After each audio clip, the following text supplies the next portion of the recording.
3 divided by a half is exactly the same as 3 times 2. So if you divide by a third, it's the same as times them by 3. Divide by an eighth, same as times them by 8. So the answer here is going to be 6.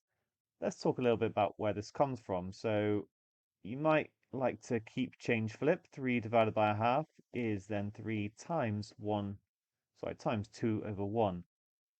So keep the 3, change the divide to a times, change it to 2 over 1. And then when you get something like this, you just do 3 times 2 over 1, 6 over 1, or 6.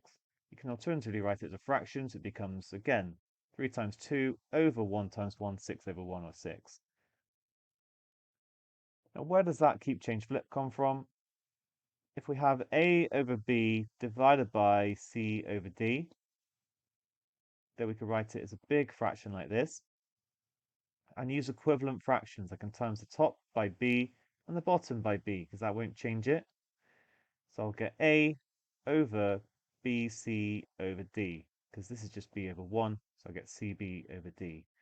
And then times the bottom by d, the top by d, so I get ad over bc. And I could separate that to ab times d over c. And so you see it works.